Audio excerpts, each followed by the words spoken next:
नमस्कार। बहुत स्वागत है आपका उस कार्यक्रम में जिसका नाम है हे प्रभु आनंद दाता। और अब जबकि जगमग दीप मालिके, दीपों का जगमगाता पर्व आपके हमारे आंगन में उतर आया है और एक तरफ अयोध्या में क्या उत्साह का वातावरण रहा होगा उसकी सहज ही कल्पना की जा सकती है। प्रभु श्री राम अयोध्या आ रहे हैं। असंख्य नेत्र अपने प्रिय राम राज्य के स्थापना करने वाले अद्भुत व्यक्तित्व को देखने के लिए अपनी अपनी छतों पर, अपने अपने घर के प्रांगण में, आंगन में, घर के बाहर खड़े हैं और अपने उत्साह को प्रदर्शित करने के लिए ज्योत से ज्योत जलाते चलो, इस संकल्पना के साथ आगे बढ़ रहे हैं। दीपावली की अगर आप और हम बात करते हैं तो दीपावली का वो अर्थ, जो मूल अर्थ है वो क्या है? ज्योत से ज्योत जलाते चलो, प्रेम की गंगा बहाते चलो। जिसके घर अंधेरा है वहाँ प्रकाश को ले चल रहा है। लेकिन ये पता नहीं क्यों गूढ़ अर्थ हो जाते हैं कई बार। अब दीपावली का अर्थ ये भी है, उल्लास तो है ही, प्रकाश का पर्व है ही, लेकिन माफ़ कीजिएगा कि कुछ आत्मकेंद्रण भी बढ़ता चला गया। अब दीपावली शॉपिंग का नाम है, दीपावली अपने घर को बहुत बेहतर करने का काम है, घर के कचरे को बाहर फेंकने का भी कुछ लोगों ने एक रिवाज बना लिया है। और इन सब के बीच में वो भाईचारा, वो प्रेम, वो स्नेह जो होता आया था वो कहीं विलुप्त होता दिखता है। लेकिन दीपावली का वास्तविक अर्थ यही है, जितना हम समझते हैं इसको, कि आपको अंधकार से प्रकाश की यात्रा तो करनी ही है। यानी जो तम रूपी अज्ञान है, अंधकार है, उसको हटाना है। और प्रकाश में जब हम आते हैं तो सारे भ्रम दूर हो जाते हैं, अपने शरीर को लेकर, अपने रंग रूप को लेकर। और जैसा प्रोफेसर सुरेंद्र बिहारी गोस्वामी कहते हैं कि रूप और स्वरूप की भिन्नता बड़ी अलग अलग होती है, तो हमें अपना स्वरूप भी प्रकाश में और स्पष्ट होता है। यहाँ प्रकाश वो प्रकाश नहीं है जो सूर्य का है या रोशनी का, बल्बों का या ट्यूबलाइट्स का प्रकाश है। प्रकाश ज्ञान का प्रकाश है।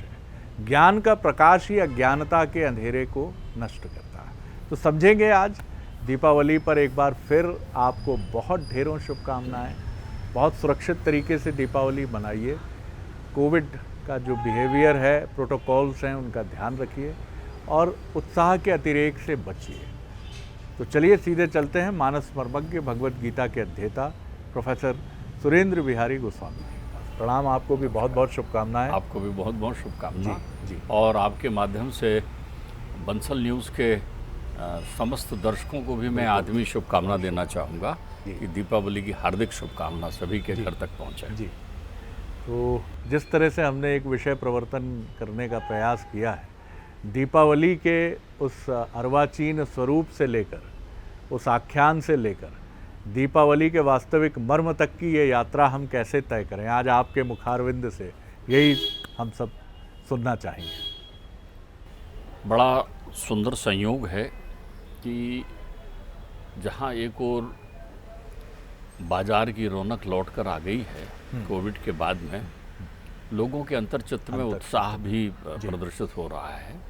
और प्रत्येक आंगन में मैं आते जाते देख रहा था टिमटिमाते ज्योति को, तो मुझे लग रहा था कि सब तरफ आनंद है, परमात्मा की कृपा है। देखिए, आज की तिथि में जब हम आप बात कर रहे हैं तो आज महालक्ष्मी पूजन का पर्व है। दीपावली में आपने देखा सबसे पहले हम अपने तन को स्वस्थ करते हैं, फिर आपने देखा मन को स्वस्थ करते हैं, फिर आज धन को स्वस्थ करने का पर्व है। धन भी अस्वस्थ होता है। धन अस्वस्थ इसलिए होता है कि जो धन केवल स्वार्थ की भावना से संग्रहण के लिए एकत्रित किया जाता है वो अस्वस्थ धन होता है। किसी ने कहा भी है कि कंजूस का धन सबसे पवित्र होता है, क्योंकि उसमें कंजूस बिना हाथ लगाए चला जाता है, हाथ ही नहीं लगाता। तो आज धन के सदुपयोग के चिंतन का दिन है। दीपावली पर मैं मैया के प्रादुर्भाव के और प्रकाट्य पर चिंतन करने के पहले मुझे एक बड़ा रोचक सा दृष्टांत याद आ रहा है अपने दर्शकों को सुनाने के लिए कि लक्ष्मी भाग्य से मिलती है जी। और भाग्य को ठीक रखने के लिए आपका तन मन का स्वस्थ होना बहुत आवश्यक है। लक्ष्मी भाग्य से इसलिए मिलती है कि कभी पिताश्री ने मुझे ये कथा सुनाई थी। वो कहने लगे कि एक गांव का साहूकार जो है जी। वो जो बड़ा संपन्न साहूकार था, वो शहर के साहूकार को ऋण देने का काम करता था। ध्यान रखिए, गांव का साहूकार है लेकिन धन का संचयन इतना है कि जो शहर का साहूकार है, शहर का जो व्यापारी ऋण है, देने का काम आप करता जिसको बोलचाल की भाषा में कारपोरेट वाला व्यक्ति कहते हैं, वो भी उनसे ऋण ले जाया करता था। तो जब बहुत अधिक ऋण की मात्रा हो गई और तो उस गांव के साहूकार को लगा कि क्यों ना मैं चलकर देखूं कि ये शहर का साहूकार कैसा काम कर रहा है। वो भी बार बार बुलाता था कि बाबूजी जरूर आइए आप। अब जब ये शहर पहुंचे तो उन्होंने बड़ा स्वागत किया इनका और अपने अट्टालिका युक्त भवन में, महल में रुकाया, चारों तरफ गाड़ी घोड़ा सब में दौड़ाया। अभी तो गांव के साहूकार थे, सतोगुणी भाव से रहते थे। और वहाँ देखा कि वो साहूकार कर क्या रहा है। दान के लिए चंदा दे रहा है, कहीं इधर बाएं हाथ से पैसा दे रहा है, कहीं इधर दाएं हाथ से पैसा दे रहा है, लुटा रहा था चारों तरफ पैसे। उसके वैभवों पर खर्च हो रहे थे, नौकर चाकर, आमोद प्रमोद। तो वो गांव का साहूकार डर गया। उसे लगा कि साहब ये तो मेरा पैसा डुबो देगा, इसे पैसा बचाना नहीं आता। बोले कल सवेरे मैं इससे पैसे मांग के लेते चलूंगा साथ में। अब रात में जब वो उनके घर पर विश्राम करने लगा तो उसे एक ज्योतिर्मय प्रकाश और छम छम पायल की आवाज़ सुनाई पड़ी। वो बाहर निकली तो देखता है कि एक दिव्य नारी जो है चहुओर खिलखिलाकर हंस रही है और भ्रमण कर रही है। तो वो उसके पास पहुंच गया। बोले देवी आप कौन है? बोले मैं लक्ष्मी हूँ। बोले आप इसके यहाँ क्या कर रही हैं? मेरे यहाँ चलिए, ये तो आपको चाहे जैसा खर्च कर रहा है उड़ा रहा है। बोले नहीं, इसके भाग्य में मैं हूँ, इसलिए इसके घर पर मैं हूँ। ये धन की शुद्धिकरण पर भी ध्यान दे रहा है कि ये खर्च भी करते जा रहा है, जनोपयोगी कार्य भी कर रहा है, उपकार भी कर रहा है। तुमने तो तिजोरी में बंद कर रखा है। बोले अच्छा, तिजोरी में बंद करने से लक्ष्मी बढ़ती नहीं है? तो बोले नहीं, ऐसा नहीं है। बोले मैं भी जाके ऐसा करूँगा। बोले तेरे भाग्य में नहीं है। अब उसने दूसरे दिन ये संकल्प लिया कि मैं तो घर जाकर मैं भी ऐसी उड़ाने का काम करूँगा। वो अपने घर पहुंचा और बुला के मंदिर को दान, फलाने को दान, ठिकाने को दान, इसको ले जा उसको ले जा। लड़कों ने देखा कि बाबूजी पागल हो गए हैं, कमरे में बंद करके रख दिया।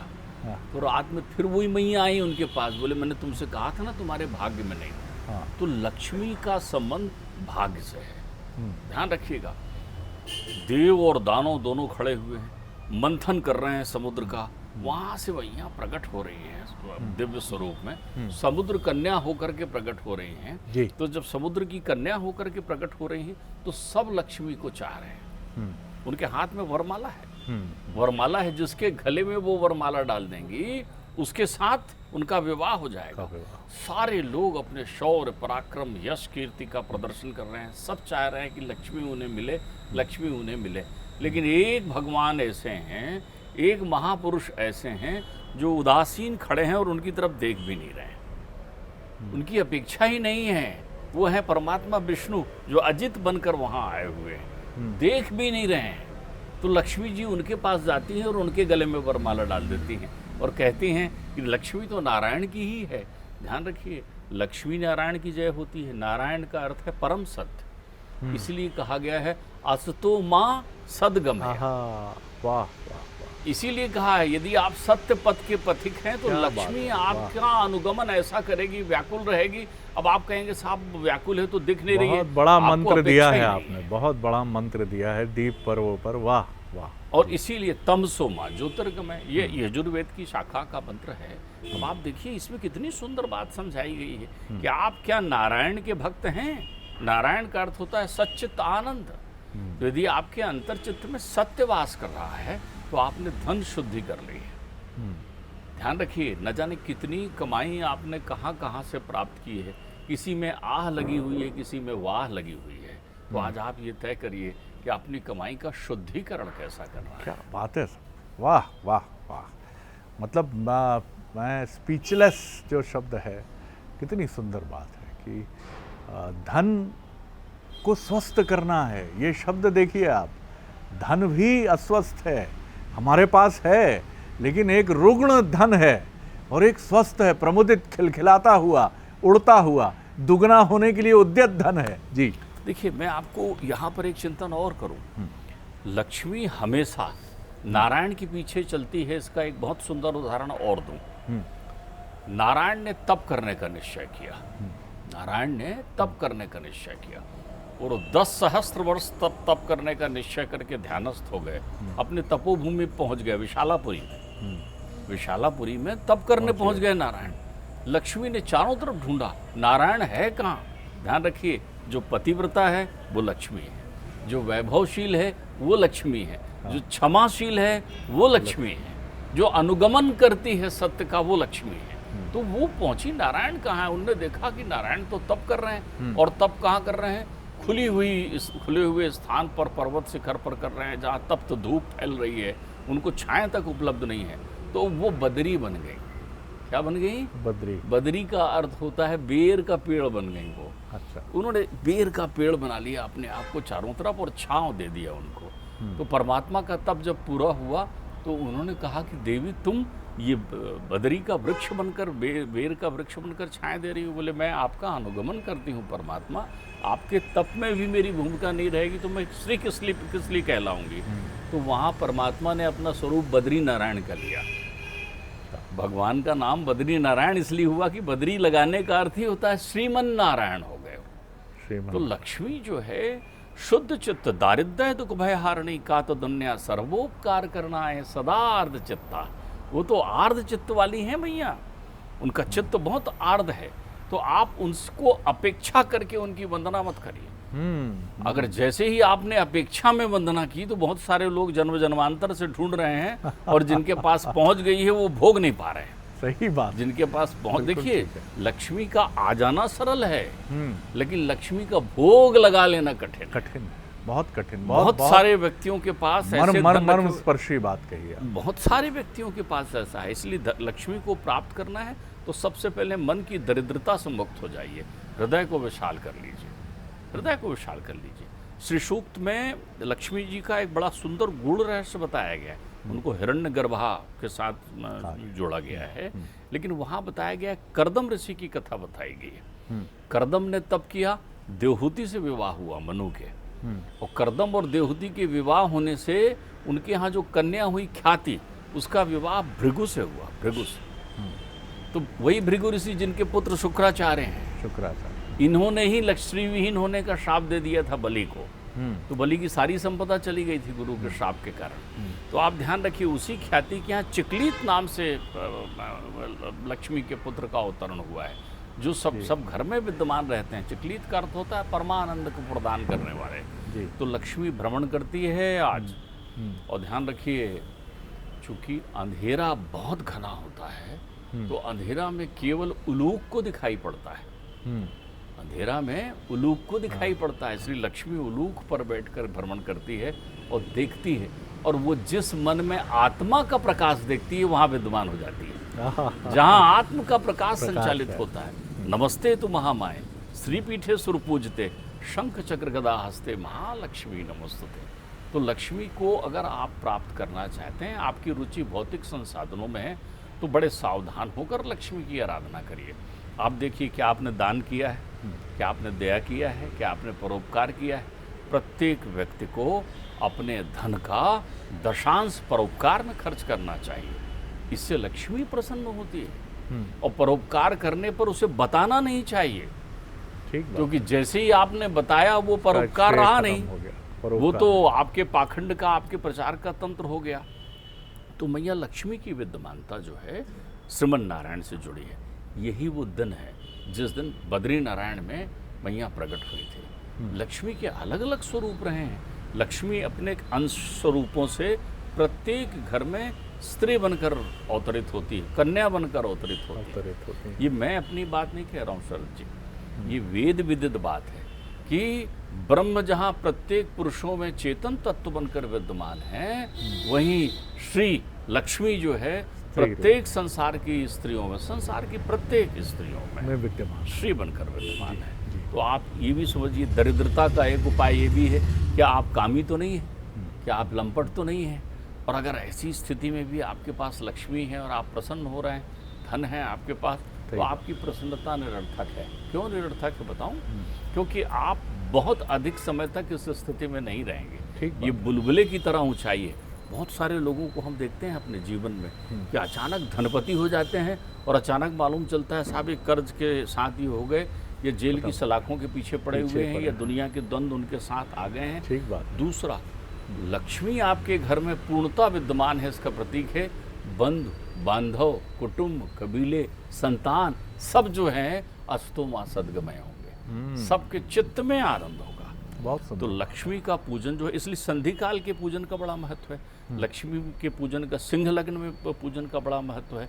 जितने भी काल है, संधि काल, दोनों संध्याएं जहाँ जोड़ रही हैं, जिसको गोधूली बेला बोलते हैं। अब मुझे बताइए, जो लक्ष्मी गाय के गोबर में निवास करती है, उस लक्ष्मी के तत्व को आप नहीं समझ पाए। सही बात है। वो तो गाय के गोबर में निवास करती है ना। शुचिता जहाँ पर विद्यमान है, वो लक्ष्मी नारायण जब अवतार लेते हैं तो प्रत्येक घरों में वंदनवार लगाने के लिए जाती है, यानी आपको बोलचाल की भाषा में खबासन बनकर आती है। वो प्रत्येक घरों में जाती है, नारायण आए हुए। जिस स्थान पर नारायण के अनुगामी विद्यमान है, अर्थात सत्य के अनुगामी विद्यमान है, शुचिता के अनुगामी विद्यमान है, वहाँ लक्ष्मी नित्य करती है। और लक्ष्मी के लिए बेचैन ना होइए, बहुत सुंदर, भाग्य से मिलती है। बहुत सुंदर बात आपने कही है। तो ये तो जो हम सब की बड़ी सहज एक जिज्ञासा सनातन परंपरा के अनुगामी जो लोग हैं उनकी है कि लक्ष्मी पधारें, माँ हमारे घर पधारें, लेकिन ऐसे स्थायी स्वरूप में पधारें तो उसके लिए मार्ग क्या हो? तो मार्ग आपका मन है, आपका कर्म है, जो शुचितापूर्ण, जो सादगी से, सात्विकता से भरा हो और सच्चाई से भरा हो, और कुल कुटुंब सब तरफ इसकी जो भावना है वो व्याप्त हो, तो निश्चित तौर पर हम कह सकते हैं कि उस कुल में, उस कुटुंब में, उस समूह में लक्ष्मी हमेशा विद्यमान रहती है। यहाँ मैं एक चिंतन और चलते चलते कहना चाहूँगा। कई बार विद्यमान लक्ष्मी को हम देख नहीं पाते क्योंकि हमारे पास वो नेत्र नहीं होते। नेत्र जैसे मैंने वो साहूकार की प्रक्रियाएं बताई थी, उसके घर में लक्ष्मी की विद्यमानता थी, लेकिन वो लक्ष्मी को उस स्वरूप में अनुभूत नहीं कर पा रहा था। प्रत्येक घरों में लक्ष्मी की विद्यमानता का अर्थ तुम्हारे पास पैसे या धन आना ही नहीं होता। क्या उनके वैभव का कहीं ना कहीं उसको अपने जीवन में उसका आनंद लेना, ये उनके आशीर्वाद से ही संभव है। देखिए शरद जी, आपने एक बहुत अच्छे शब्द का उपयोग किया जी। उत्सव जहाँ है वहाँ लक्ष्मी का वास। बिल्कुल ठीक है, वाह। इसीलिए लक्ष्मी पूजन जो है पूर्ण उत्सव के साथ मनाया जाता है। और उत्सव का अर्थ होता है उत्साह, और उत्साह का अर्थ होता है उमंग, और उमंग का अर्थ होता है तुम्हारे अंदर आनंद का प्रस्फुटन। तो आनंद कब होगा आपको? जब आपके बंधु बांधव, कुटुंब, कबीले, परिवार, परिवेश सारे लोग आपसे जुड़ेंगे, तभी तो आनंद होगा। मुंह फुलाए तुम पूजा कर रहे हो, घर में माताजी पिताजी नहीं है, भाई बंधु नहीं है, कुटुंब कबीले नहीं, अरे आप नहीं तो कम से कम ये जो श्रवण यंत्र लिए घूमते हो उसका उपयोग करके उनका आशीर्वाद प्राप्त कर लो, सारे लोगों से वार्तालाप कर लो। आप देखेंगे चित्त में आनंद होगा, और जब पूजन में आप बैठेंगे तो चहुओं खिलखिलाया हुआ सा विश्व तुम्हें दिखाई पड़ेगा। और जब विश्व मुस्कुराता है तब लक्ष्मी का प्रकाट होता है। बिल्कुल, आपने बहुत सुंदर बात कही है। ये तो बात हुई गोस्वामी जी की किस तरह से हम माँ लक्ष्मी की आराधना करें, उसका मार्ग क्या है। अब दीप पर्व के उत्स को, उसके अर्थ को, उसके स्वरूप को, प्रभु श्री राम, क्योंकि अयोध्या इस बार जगमगा रही है, ये भी एक अद्भुत संयोग बना है। तो कुछ इसकी तरफ भी कि क्या हम ये यात्रा जो घनघोर अमावस्या में हम शुरू करते हैं, अंधकार से प्रकाश की तरफ, इसकी तरफ। देखिए साहब, दीप जलने का बहुत सुंदर मूल कारण तो अपन ने वैदिक ऋचाओं से निकाले हुए उस सूत्र में ही ले लिया। उस दिन अस्तो मां सदगमय ही हुआ था। बिल्कुल ठीक बात है। असत्य पर सत्य की विजय पताका फहराकर परमात्मा राम आए हुए थे। अब देखिए, जब राम आए, मूलतः मैं आपको बताऊं, प्रत्येक राम ने जब यहाँ से महाप्रयाण किया है तो पूरी अवध, पूरी अयोध्या उनके साथ गई। और अयोध्या के प्रत्येक नर नारी उस राम राज्य के सहभागी हैं जिनका चित्त शुद्ध है। तो हुआ ये कि प्रत्येक चित्त में अपदीपो भव, उनमें आत्म ज्योति ऐसी प्रकाशित हुई कि हर घर जगमग हो गया। अब उसको प्रदर्शित करना है, प्रकट भाव से करना है, तो उन्होंने क्या हुआ कि प्रत्येक घर में दीप जलाया है। दीप जलाने का अर्थ होता है तमस को दूर करना, अर्थात उन्होंने ये बताया कि अब हमारे यहाँ विषय नहीं है, ध्यान रखिएगा। बड़ा सुंदर वर्णन है राम के अयोध्या लौटने का। तब सूर्य भी शर्मा गया कि रात में कैसा नया सूर्य उदय हो गया है, क्योंकि राम स्वयं सूर्यवंशी हैं। तो सूर्य को लज्जा हो गई, सूर्य को ये भ्रम हो गया कि मैं नहीं, तब भी दिन कैसा हो गया, तब भी उजाला कैसा हो गया। आप देखिए सूर्य तो रोज निकलता है, लेकिन हमारे जीवन में तो दिन में भी अंधेरा रहता है ना, अज्ञानता का। जब ज्ञान चक्षु खुल गए आपकी ओर, चारों नेत्र उस समय खुले हुए थे। प्रत्येक व्यक्ति के पास 4 नेत्र हैं, अज्ञ, अकोविद, अंध, अभागी। अज्ञ, अकोविद, अंध, अभागी। ज्ञान रूपी नेत्र नहीं है तो आप अज्ञ हैं, शास्त्र रूपी नेत्र नहीं है तो आप अकोविद हैं, शरीर के नेत्रों में मलिनता आ गई है तो आप अंध हैं, और अगर भाग्य रूपी नेत्र जागृत नहीं हुई हैं, आपके चित्त ने आत्मा राम को ध्यान नहीं किया है, तो आप जो हैं अभागी हैं। और वहाँ चारों नेत्र खुल गए लोगों के, अर्थात ज्ञान भी देखा, विज्ञान भी देखा, शास्त्र भी देखा, आत्म तत्व के नेत्रों से भी दर्शन किए। तो परमात्मा, आपको बताऊं, प्रत्येक व्यक्ति के घरों में राम की अनुभूति व्यक्ति कर रहा था। अयोध्या में राम ने अपनी वो लीला दिखाई, वो चरित्र के दर्शन कराए कि देखिए संपूर्ण अयोध्या में प्रत्येक घरों में प्रत्येक व्यक्ति ने राम, लक्ष्मण और सीता की आरती की। प्रत्येक घरों में एक साथ वो प्रत्येक घरों में उदित हुए। प्रत्येक घरों ने यही महसूस किया, अभी तो गए रामलला, मेरे यहाँ आए थे, मेरे यहाँ आए थे। तो वो तो ऐसा हो गया कि पलकें ही पलकें बिछाएंगे जब राम प्यारे मेरे घर आएंगे। तो वो तो तुम्हारे घर आ ही रहे हैं ना।